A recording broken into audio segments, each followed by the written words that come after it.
Tapi ada satu orang sepupu bodoh. Sepupu bodoh. Bodoh Anda sepupuku. Bodoh. Bodoh. Biar batal puasa, biar Anda bodoh.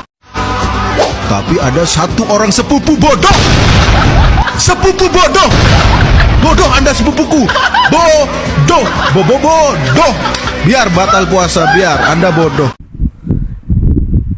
Kalau nggak ngeyel, bukan towel namanya. Assalamualaikum warahmatullahi wabarakatuh. Salam Om Swastiastu, Namo Buddhaya. Salam kebajikan dan salam sejahtera untuk kita semua.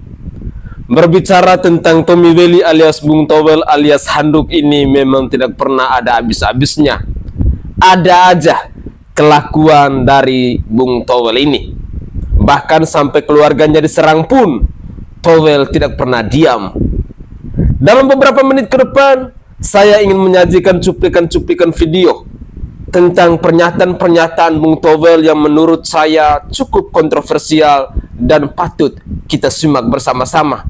Karena ya, memang begitulah kualitas dari seorang pengamat bola yang satu ini, yang pandai berkata-kata. Sesekali mungkin saya mengundang Bapak Erick Thohir dan juga Sintayong untuk mengajak Bung Towel ini agar bisa tampil di lapangan hijau. Ya, setidaknya bisa mengambil posisi untuk pilih bola di pinggir lapangan atau pegang-pegang handuk, tidak apa-apalah. Mari kita simak bersama-sama keseruan pernyataan dari Bung Towel yang sampai saat ini masih terus ngoceh alias bacot ini. Selamat menyaksikan. Naturalisasi harus atas dasar permintaan pelatih kepala. Okay? Ya. Satu, Sintayong. Langsung aja kepada kasusnya. Sintayong minta. Alasannya apa? Untuk turnamen yang levelnya lebih tinggi. Ya. Konkretnya Piala Asia. Piala Asia. Maka dimintalah. Dicarilah pemain-pemain. Kisi-kisinya dia harus punya darah Indonesia. Ya. Maksimal di kakek nenek. Itu aturan internasional itu. Ya, pokoknya maksimal di kakek nenek. Ya. Itu harus ada darah Indonesia. Lalu secara teknis memenuhi kualitas yang distandarkan oleh pelatih. Jadi yang bertanggung jawab terhadap kualitas pemain itu adalah pelatih. Karena dia yang meminta. Ya. Kalau syarat ada darah kan syarat hukumnya. Ya. Nah itu dilaksanakan. Sekarang seberapa banyak? Ya. Seberapa banyak? Federasi pelatih bisa minta 11, 10, 12, 13 bisa. Tapi kemudian akan jadi pertanyaan besar buat federasi kita. Apa artinya kompetisi? Gitu kan? Kalau sampai tidak bisa melahirkan pemain kan begitu. Apa artinya Bagusnya hanya bancakan aja, rame-rame aja gitu kan. Cari duit gitu apa gitu kan. Tom, Jadi kompetisi syarat industri, Tom. Hah? Syarat industri. Syarat kompetisinya. Kompetisi, Iya. selain di tulang lumbung pemain, juga kan syarat industri. Betul. Nggak ada kompetisi, FIFA bisa kena sanksi loh. Nggak boleh harus punya. Maksud gua tujuan sepak bolanya harus ada. Oke. Maksudnya kalau pemikiran pragmatis yang pendek, wah kita untuk Piala Asia biar kita lolos grup, ambil aja semua. Memang Semuanya pasti memang. mungkin bisa. Ya. Dicari-cari lagi pasti ada Ya, gitu ya, loh. ya. Nanti kebetulan karena dia nggak mungkin juga masuk negara Eropanya, ya sudah pilih Indonesia. Gue ada sedikit Tapi pertanyaan besarnya itu yang harus dipikir. masukan. Ya. Apa artinya kompetisi Ya. kita? Gini. Mau jawab, Ya. Justin. Jadi yang dibilang Towel, apakah federasi konsisten mendatangkan? Kalau gue bilang, Bukan, kebijakan itu konsisten Ya. diterapkan. Contoh, Nadio nggak dipanggil Piala Asia kan?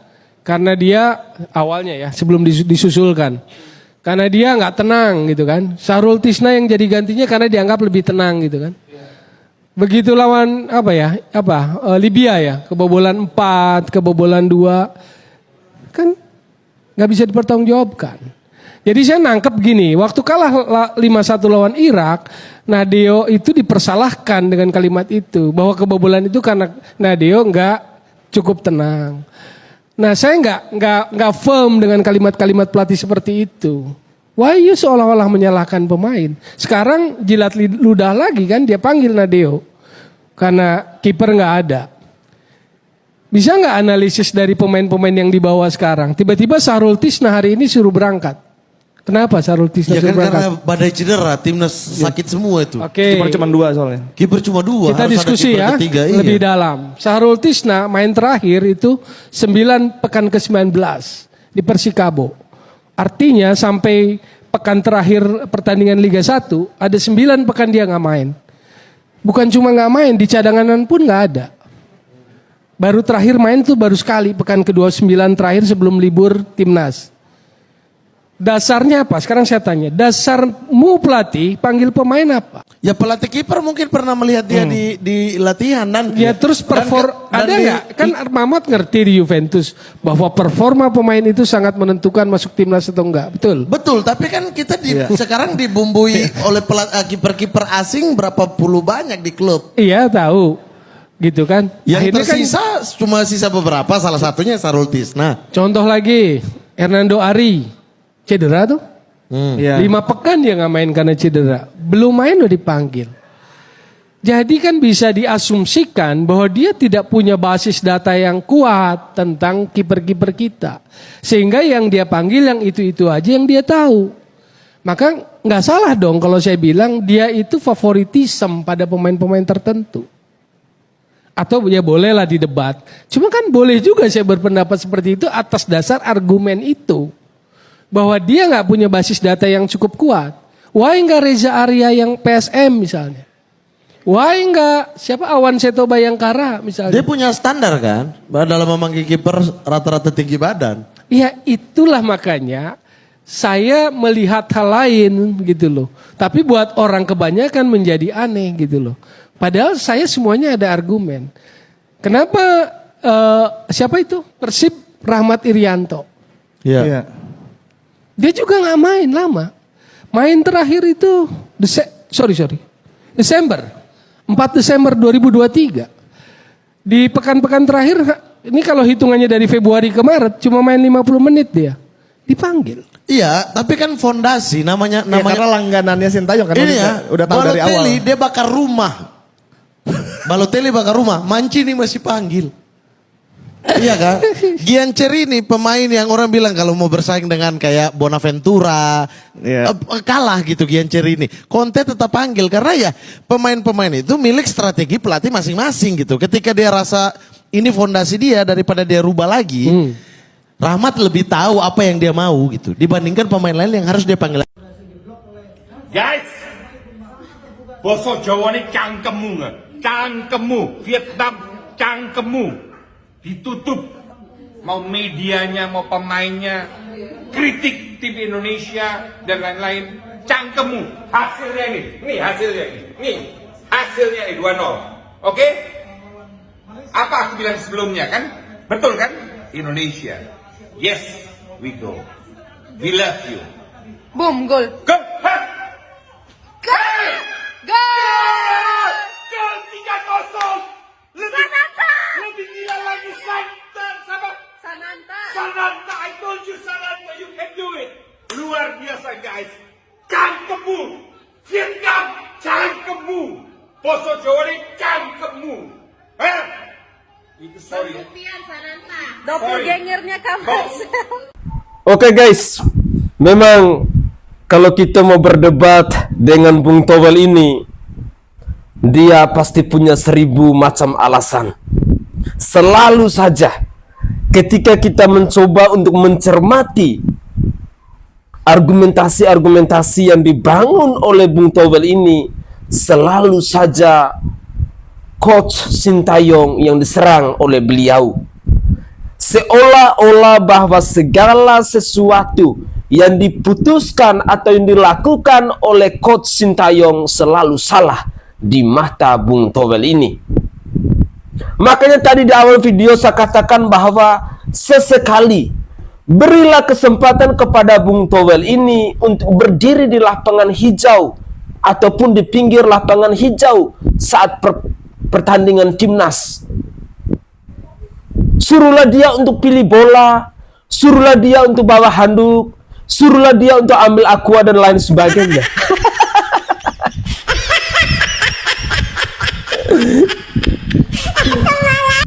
Karena memang kalau kita mau berdebat dengan manusia yang tidak mau mengalah, yang di dalam dirinya memang sudah ada sifat iri, sifat benci, sifat tidak suka.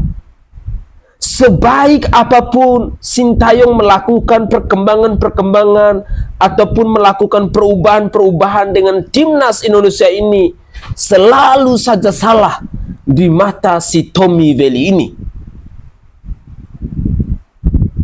Ataukah mungkin ini menurut prediksi saya ya, jangan-jangan dia ini sakit hati karena sudah sekian lama dia menjadi komentator bola, menjadi pengamat bola, lalu tidak pernah dipilih atau tidak pernah dicalonkan untuk masuk ke dalam kubu inti dari PSSI oleh Bapak Erick Thohir dan juga grup inti dari timnas Indonesia ini, sehingga dia punya kecemburuan yang begitu luar biasa kepada Sintayong, coach dari timnas Indonesia ini. Tapi pada dasarnya orang-orang yang selalu ngeyel, orang-orang yang selalu banyak bacot seperti Bung Towel ini, itu ada rasa iri, ada rasa tidak suka apapun komentarnya, apapun alasannya. Jadi kita pecinta bola di Indonesia ini, kita bisa melihat kualitas yang dimiliki oleh seorang Bung Towel ini seperti apa. Apa yang telah dia perbuat untuk timnas Indonesia, atau prestasi apa yang telah dia persembahkan untuk timnas Indonesia. Kosong, persis seperti tong yang tidak ada isi apa-apa di dalamnya, sehingga bunyinya nyaring luar biasa. Ya, tapi begitulah Bung Towel alias Tommy Welly alias Handuk ini. Padahal beberapa waktu kemarin dia sampai mengeluh karena akibat statementnya ini, ketika dia menyerang Sintayong, anaknya Towel, keluarganya pun diserang ataupun dihujat oleh netizen. Tetapi dia tidak pernah bertobat, selalu aja ngeyel. Padahal pribadinya sendiri tidak punya prestasi apa-apa. Kalau kita sebagai pecinta bola, pastinya kita akan memberikan komentar-komentar yang positif, memberikan dukungan-dukungan yang positif kepada Coach Sintayong, kepada PSSI, kepada timnas Indonesia, karena itu merupakan motivasi terbesar yang membuat mereka terus semangat, terus berjuang, terus memberikan yang terbaik untuk bangsa Indonesia, untuk mengharumkan merah putih ini. Tetapi tidak seperti Bung Towel ini. Semoga saja di bangsa ini tidak ada lagi Bung Towel yang lain. Cukup yang saat ini lagi ramai dihujat oleh netizen, yakni Bung Towel, lalu juga dengan M. Tahir yang mungkin adalah ponaannya. Mari kita lanjutkan lagi. Cara soal pertandingan kemarin 3 poin sesuai target, gitu loh. Walaupun kalau saya bilang belum cukup mengesankan untuk sebuah pertandingan yang sudah dipersiapkan oleh PSSI sedemikian rupa. Kenapa saya bilang PSSI? Lebih khususnya lagi Ketum, karena memang dalam hal ini Ketum Erick Thohir, saya harus bilang seperti itu, yang sangat habis-habisan bekerja keras beberapa hari atau beberapa pekan sebelum pertandingan untuk mensupport tim ini menjadi lebih lengkap. Salah satunya adalah faktor naturalisasi, gitu loh. Jadi 3 poin ini penting. Secara performa belum mengesankan. Kalau istilah bolanya ugly win, main tidak mengesankan tapi menang, gitu kan. Nah, kalau kita mau berpikir kritis, kalau kita mau berpikir lebih jernih, objektif, maka pertanyaan yang muncul adalah, apakah ini adalah kecerdasan taktikal STY, atau ini sebetulnya adalah kehebatan dari Ketua Umum PSSI Erick Thohir yang bisa memproses naturalisasi sebagai dukungan yang sangat luar biasa. Jadi makanya akan ada pertanyaan ini, penampilan Indonesia yang bisa back to back lawan Vietnam ini karena satu, kecerdasan taktikal STY atau satu sekali lagi kehebatan dari Ketua Umum PSSI memberikan support di belakang layar terhadap timnas Indonesia lewat apa? Proses naturalisasi. Negara kita itu suka tidak suka di situ. Lalu ketika seorang pelatih Pelatih tim nasional memang sewajarnya mencari pemain dari liga lokal. Itu wajar sekali. Itu memang standarnya seperti itu. Kalau, nah ada catatannya, kalau liganya itu sudah bagus. Contoh Liga Inggris. Pelatihnya timnas Inggris manggil mayoritas pemain dari liganya Inggris. Karena Liga Inggrisnya bagus. Pemain-pemain Inggris itu banyak yang bermain di Liga Inggris. Ya, Liga nomor 1 pemain Inggrisnya banyak main di situ, ya wajar dipanggilnya dari situ. Mungkin ada 1-2 yang bermain di luar. Tapi kita juga banyak contoh Brazil, timnas Brazil, pemainnya itu mayoritas dari luar. Yang top itu, yang pemain-pemain krusial itu dari luar. Argentina sama, Portugal sama kasusnya. Karena apa? Mungkin liganya bagus, tapi bagusnya contoh untuk improvement pemain muda. Kayak Portugal, Liga Belanda itu kan untuk mengorbitkan pemain-pemain muda itu bagus. Jadi ibaratnya liganya ini dijadikan youth development. Ketika pemain-pemain muda ini sudah matang, dikirim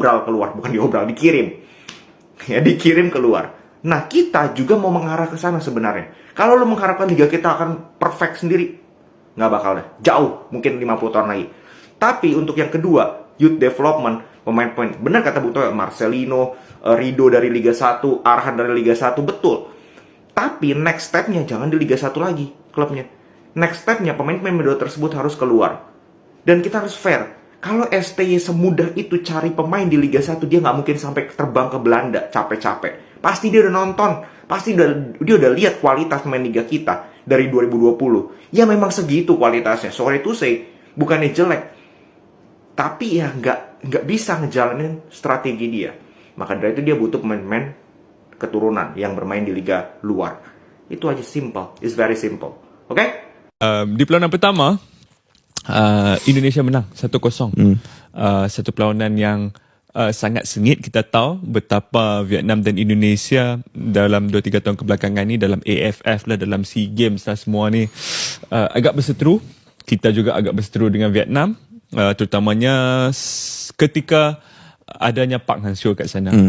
Jadi 1-0 di GBK itu adalah 1-0 yang aku rasa perlawanan tu agak seimbang, sebab aku tengok perlawanan tu secara menyeluruh. Perlawanan sangat seimbang, tetapi Shin Tae-yong hadir dengan beberapa muka baru. Ada pemain daripada Venezia, pemain centre back J. Itzes. Ada pemain Regna, aku, nama second itu susah sikit untuk aku sebut. Daripada Fortuna Sittard. Daripada Jerman. Dan juga ada beberapa lagi nama lain lah yang aku rasa ini adalah pemain-pemain heritage yang beraksi di liga-liga terbaik di Eropah. Terbaik ni maksud aku Venezia bermain di Serie B, standard yang tinggi Fortuna juga Sittard lah. pun Bundesliga 2. Bundesliga 2. Kemudian dia yang ada yang main Eredivisie. Eredivisie top flight tu. Top flight. Ivar Jenner dekat FC Utrecht. Ivar Jenner. Eredivisie. Justin Hubner sekarang ni di Cerezo Osaka. J-League. J-League 1. Ini pemain yang heritage yang tahap dia tinggi ya. Kita tak dapat pemain Venezia, kita tak ada. Kan? Jadi ada satu keyakinan baru. Ini juga menyaksikan ketiadaan beberapa pemain regular. Jadi ini bukan skuad yang 100%. Skuad yang dipenuhi dengan bintang-bintang utama Indonesia, tak. Aku rasa ada lagi bintang-bintang yang ditinggalkan daripada sama ada faktor kecederaan ataupun faktor-faktor lain. Tetapi yang paling menarik tumpuan aku adalah perlawanan di Midin. Yang menyaksikan kemenangan mutlak Indonesia 3-0. Jadi perlawanan tu dimulakan dengan gol daripada J. Itzes. Gol pertama dia untuk timnas daripada corner, dan seterusnya disusuli oleh satu gerakan individu yang sangat menarik daripada Ragnar. Sangat menarik gerakan individu daripada kiri, menjadikan kedudukan 2-0. Masa tu aku tengok Philippe Troussier, muka dah merah lah. Muka dah merah dah Philippe Troussier. Dan di hujung-hujung perlawanan, Kish, ada the icing on the cake. Daripada Ramadan Sananta di bulan Ramadan. Ya. Minit 90 Ramadan tambah 8. Sananta ni star boy betul lah, Faiz. Aku betul-betul minat Ramadan 3-0. Sananta. Kita pernah ke menang 3-0 di Vietnam? Tak pernah. Tak, Tak pernah. Bear in mind kita dah berapa kali benda ni aku akan tahu. Sebab banyak kali aku dah pergi Stadium Media tu nak tengok national team, semua aku kalah. Semua aku pergi itu tim kita kalah. Pemain-pemain yang terlibat dalam squad tu, kalau hampir tanya Zakuan ke, diorang semua akan cakap main kat Stadium Media itu susah. Sebab bila penyokong penuh, depa kat sana suka main yang bunyi tu Trumpet tu. Trumpet tu bising. Chan Ultras punya Chan pun takkan dengar. Tenggelam. So memang it's a very weird environment lah. It's a place that can suck you in. Dia boleh suck you in. So bukan mudah apa yang Indonesia lakukan. Dan yang lebih menarik mereka lakukan kesemua perkara ni tanpa ada kompromi terhadap corak permainan. Tak kisahlah siapa naturalisasi ataupun pemain-pemain heritage yang mereka bawa masuk, tak ada kompromi terhadap corak permainan yang diterapkan oleh Shin Tae-yong. Aku akan berbalik ke perlawanan lawan Iraq di Piala Asia. Han tengok cara dia pemain lawan Iraq hari tu, dengan balls on the ground, dia menyerang relentless, tak ada nak duk main tinggi-tinggi. Yalah, striker kat depan tak tinggi pun, dia peletak je yang rendah-rendah. Ramadan Sananta is not the tallest. Sebelum tu Han letak not the tallest. Apa nama penyerang? Strick. Rafa Strick, not the tallest. Attacking pemain midfield kau pun Ivar Jenner, not the tallest. Yang tinggi-tinggi semua main belakang. Justin Hubner, Sandy Walsh, Jordi Amat di Piala Asia lah. Semua tinggi-tinggi kat belakang. At the front, they just played it on the ground dengan Marcelinho, Ferdinand, Ivar Jenner, Rafa Strick. That was the game yang buat aku go, oh my god, Indonesia like corak permainan mereka dah, it's insane. Dan tiba-tiba sekarang dia pemain lawan Vietnam, the same style of play, no compromises on your identity.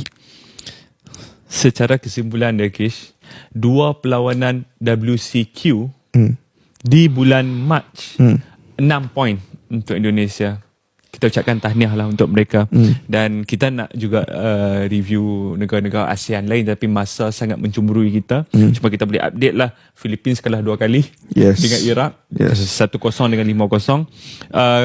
Thailand melakukan kejutan di Seoul, seri 1 sama, tetapi di Bangkok mereka kenalah 3-0. Begitu juga dengan sahabat kita Singapura, jiran kita Singapura, seri 1 sama, seri 2 sama, hampir menang. Sepatutnya menang di National Stadium Singapura, tetapi ke China mereka kalah 4-1. Jadi itu sedikit sebanyak update daripada bola sepak ASEAN kita. Aku just nak cakap aku cukup suka dengan progres Indonesia. Aku cukup suka. Entah kenapa.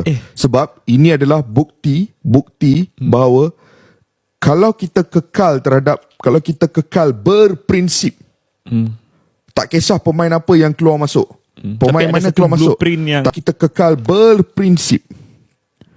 Walaupun kekal berprinsip itu boleh melihat kita tewas 5-0 di Iraq pada bulan November ke Januari, sebelum Piala Asia. Boleh, waktu tu semua dah nak kecoh dah. Indonesia kalah 5-0. Walaupun boleh lihat kita kalah macam tu, tapi at the end of the day akan dapat hasil macam ni. Kekal berprinsip. World Cup expanded now. Indonesia bahaya juga ni kalau mungkin ke World Cup ni. Menarik ketika kita menyimak podcast tersebut. Orang Malaysia, influencer di Malaysia saja mengakui kehebatan dari pemain timnas Indonesia, mengakui kehebatan yang dimiliki oleh seorang Shin Tae-yong. Mereka suka, mereka bangga, mereka memberikan apresiasi kepada pemain timnas Indonesia. Tetapi kenapa seorang Tommy Welly alias Bung Towel ini tidak pernah menghargai, tidak pernah memberikan apresiasi kepada Bung STY alias Sintayong ini. Cobalah sesekali Bung Towel, berikan selamat, berikan respect kepada Bung STY. Katakan bahwa saya bangga dengan Anda.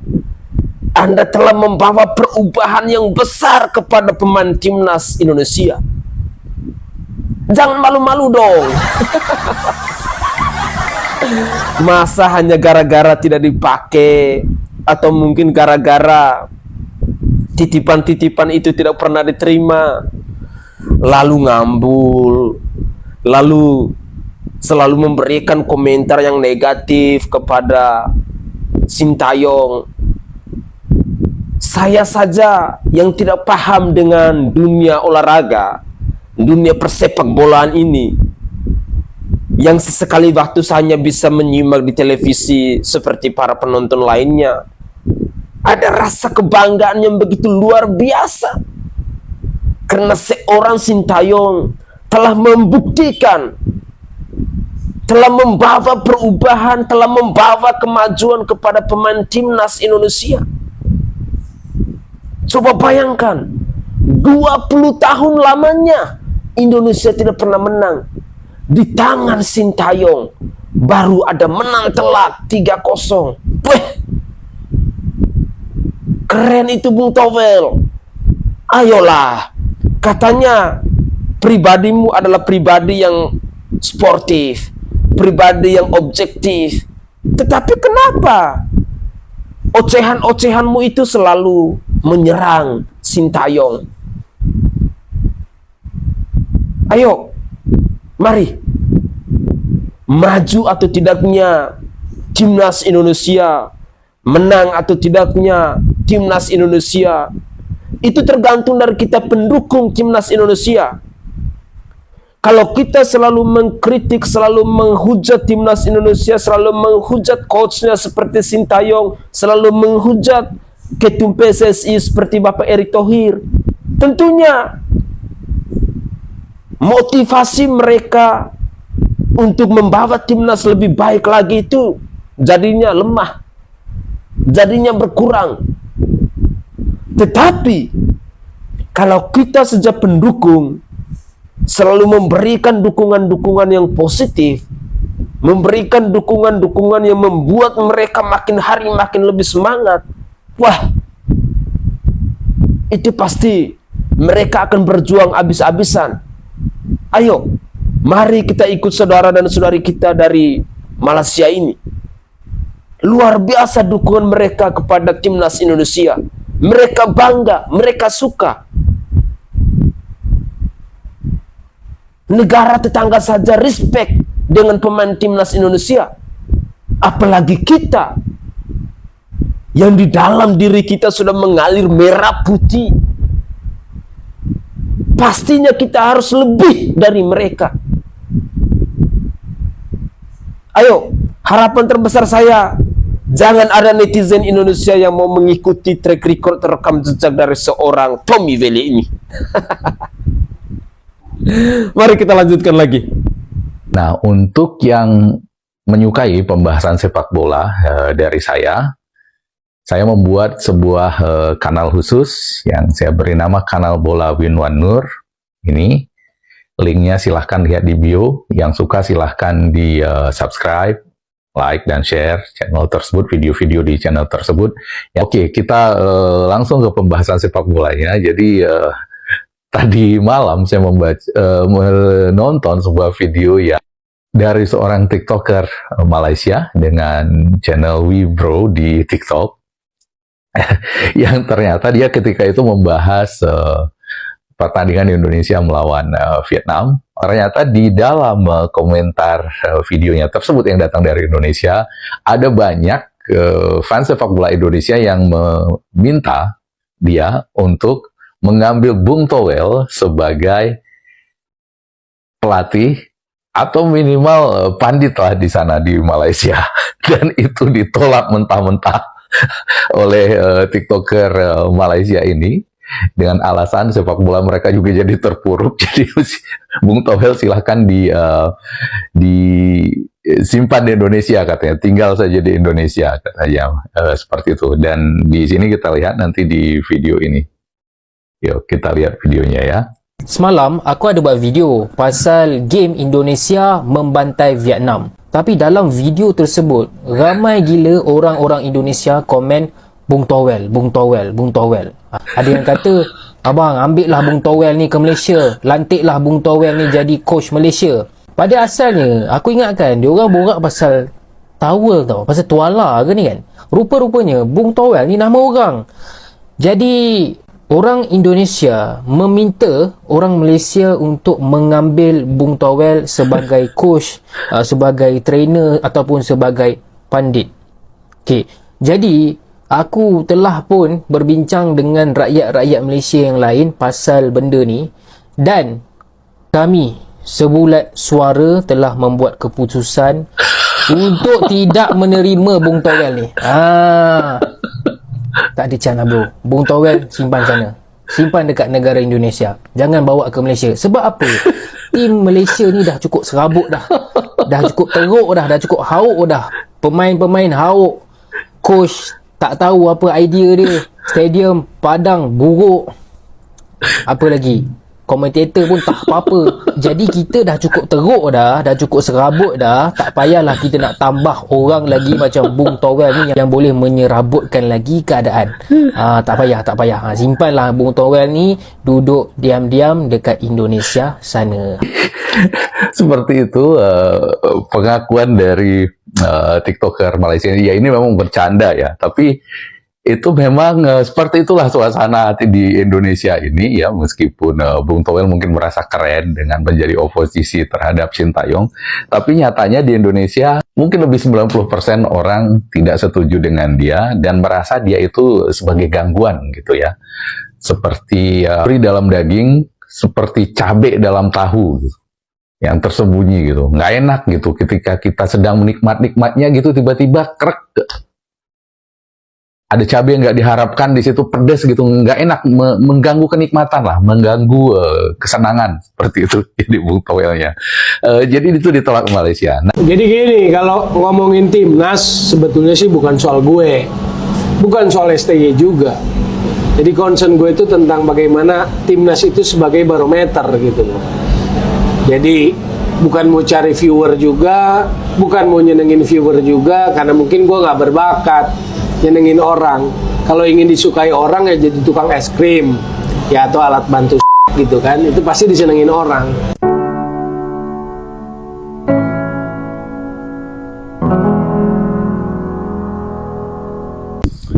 Oke guys, itu adalah cuplikan-cuplikan video yang bisa saya persembahkan ke hadapan pemirsa sekalian dalam konten saya kali ini ketika kita membahas tentang Bung Towel. Jadi saya secara pribadi terkejut juga, padahal Bung Towel ini tidak saja dibahas di negara Indonesia, tetapi juga di negara tetangga yakni di Malaysia, membahas tentang kontroversial yang dimiliki oleh seorang Tommy Vele ini. Dan yang konyolnya, orang-orang Malaysia saja tidak mau menerima Bung Towel sebagai asisten pelatih, juga nggak mau. Mungkin juga untuk pilih bola di lapangan, orang-orang Malaysia pun tidak mau.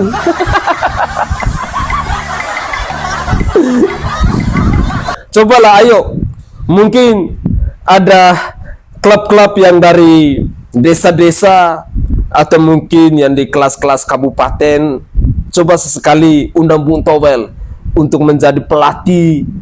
Berilah dia panggung sedikit, tidak apa-apa. Daripada dia hanya bisa berkoar-koar, dia hanya bisa terus memberikan narasi-narasi atau pernyataan-pernyataan kebencian kepada Sintayong. Kasihan dia sebenarnya. Mungkin ketika dia menjadi oposisi, namanya dia semakin hari semakin tenar dan lain sebagainya, kita pun tidak tahu. Jadi semua orang tuh punya prinsipnya masing-masing, punya karakternya masing-masing. Tetapi saya secara pribadi, seandainya saya adalah pemilik klub, saya pasti akan mengundang Bung Towel ini. Ya, kalaupun memberikan dia panggung sebagai komentator, sebagai pengamat tidak pantas, saya akan geser dia sebagai tukang pilih bola.